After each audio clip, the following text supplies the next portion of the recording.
यहां भारत में और अन्य प्रभावित देशों में 24/7 कंट्रोल रूम और आपातकालीन हेल्पलाइन स्थापित की गई हैं।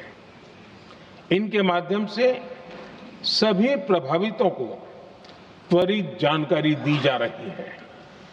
अध्यक्ष जी, संकट की स्थिति में देश विदेश में भारतीयों की सुरक्षा हमारी बहुत बड़ी प्राथमिकता रही है। युद्ध शुरू होने के बाद से लेकर अब तक 3,75,000 से अधिक भारतीय सुरक्षित भारत लौट चुके हैं। ईरान से ही अभी तक लगभग 1,000 भारतीय सुरक्षित वापस लौटे हैं। इनमें 700 से अधिक मेडिकल की पढ़ाई करने वाले युवा हैं। खाड़ी देशों में भारतीय स्कूलों में हजारों विद्यार्थी पढ़ते हैं। सीबीएसई ने ऐसे सभी भारतीय स्कूलों में होने वाली कक्षा 10वीं और 12वीं की निर्धारित परीक्षाओं को रद्द कर दिया है। इन बच्चों की पढ़ाई निर्बाध चलती रहे, इसके लिए सीबीएसई उचित कदम उठा रही है। यानी सरकार संवेदनशील भी है, सतर्क भी है और हर सहायता के लिए तत्पर भी है। माननीय अध्यक्ष जी, भारत में बड़ी मात्रा में कच्चा तेल, गैस और फर्टिलाइजर जैसी अनेक जरूरी चीजें हॉर्मुज स्ट्रेट के रास्ते से आती हैं। युद्ध के बाद से ही हॉर्मुज स्ट्रेट में जहाजों का आना जाना बहुत चुनौतीपूर्ण हो गया है। बावजूद इसके हमारी सरकार का ये प्रयास रहा है कि पेट्रोल, डीजल और गैस की सप्लाई बहुत ज्यादा प्रभावित न हो। देश के सामान्य परिवारों को परेशानी भी कम से कम हो, इस पर हमारा फोकस रहा है। हम सभी जानते हैं, देश अपनी जरूरत की 60% एलपीजी आयात करता है। इसकी सप्लाई में अनिश्चितता के कारण सरकार ने एलपीजी के डोमेस्टिक उपयोग को प्राथमिकता दी है। साथ ही एलपीजी के देश में ही उत्पादन को भी बढ़ाया जा रहा है। पेट्रोल, डीजल की सप्लाई पूरे देश में सुचारू रूप से होती रहे, इस पर भी लगातार काम किया गया है। अध्यक्ष जी, आज की इन परिस्थितियों में एनर्जी सिक्योरिटी को लेकर बीते एक दशक में उठाए गए कदम और भी प्रासंगिक हो गए हैं। भारत ने बीते 11 वर्षों में अपनी एनर्जी इंपोर्ट का डाइवर्सिफिकेशन किया है। पहले क्रूड ऑयल, एलएनजी, एलपीजी ऐसी एनर्जी जरूरतों के लिए 27 देशों से इंपोर्ट किया जाता था। वहीं आज भारत 41 देशों से एनर्जी इंपोर्ट करता है। अध्यक्ष जी, बीते दशक में भारत ने संकट के ऐसे ही समय के लिए कच्चे तेल के भंडारण को भी प्राथमिकता दी है। आज भारत के पास 53 लाख मीट्रिक टन से अधिक का स्ट्रेटेजिक पेट्रोलियम रिजर्व है और 65 लाख मीट्रिक टन से अधिक के रिजर्व की व्यवस्था पर देश काम कर रहा है। हमारी तेल कंपनियों के पास जो रिजर्व रहता है वो अलग है। बीते 11 वर्षों में हमारी रिफाइनिंग कैपेसिटी में भी उल्लेखनीय वृद्धि हुई है।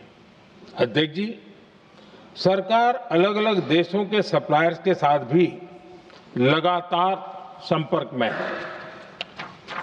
प्रयास ये है कि जहां से संभव हो वहां से तेल और गैस की सप्लाई होती रहे।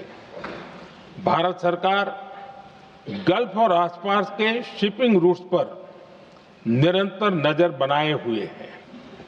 हमारा प्रयास है कि तेल हो, गैस हो, फर्टिलाइजर हो, ऐसे हर जरूरी सामान से जुड़े जहाज भारत तक सुरक्षित पहुंचे।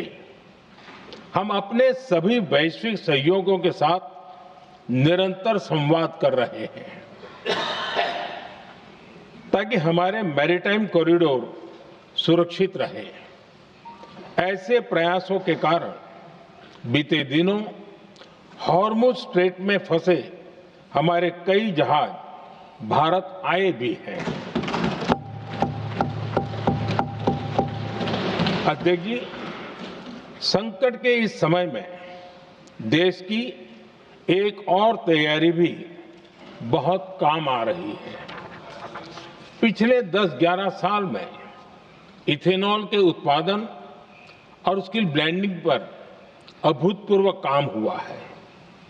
एक दशक पहले तक देश में सिर्फ 1-1.5% इथेनॉल ब्लेंडिंग कैपेसिटी थी। आज हम पेट्रोल में 20% इथेनॉल ब्लेंडिंग के करीब पहुंच रहे हैं।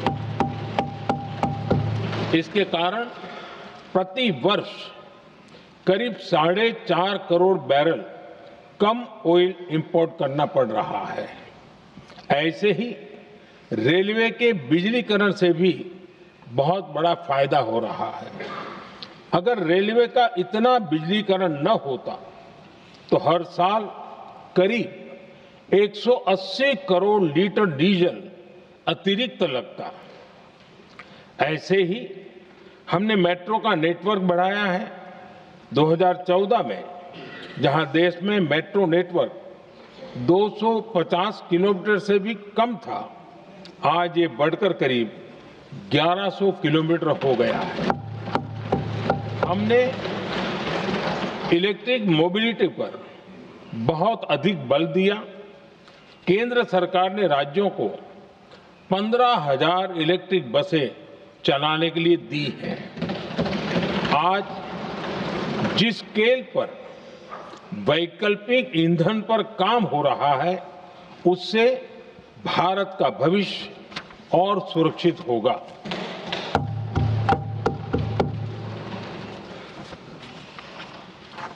आदरणीय अध्यक्ष जी, हम जानते हैं कि एनर्जी आज इकोनॉमी की रीढ़ है और ग्लोबल एनर्जी नीड्स को पूरा करने वाला एक बड़ा सोर्स वेस्ट एशिया है।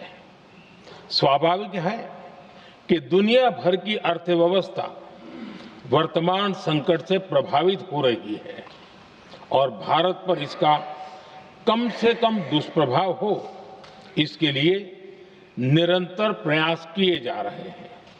सरकार इसके शॉर्ट टर्म, मीडियम टर्म और लॉन्ग टर्म ऐसे हर असर के लिए एक रणनीति के साथ काम कर रही है। आज भारत की इकोनॉमी के फंडामेंटल्स मजबूत है। इससे भी देश को बहुत मदद मिली है। हम हर सेक्टर के स्टेक होल्डर्स के साथ चर्चा कर रहे हैं। जहां भी जरूरत है उस सेक्टर को आवश्यक सपोर्ट दिया जा रहा है। भारत सरकार ने एक इंटर मिनिस्ट्रियल ग्रुप भी बनाया है। ये ग्रुप हर रोज मिलता है और हमारे इंपोर्ट एक्सपोर्ट में आने वाली हर दिक्कत का आकलन करता है और ये ग्रुप आवश्यक समाधान पर भी निरंतर काम करता है। मुझे पूरा भरोसा है कि सरकार और इंडस्ट्री के साझा प्रयासों से हम परिस्थितियों का बेहतर सामना कर पाएंगे।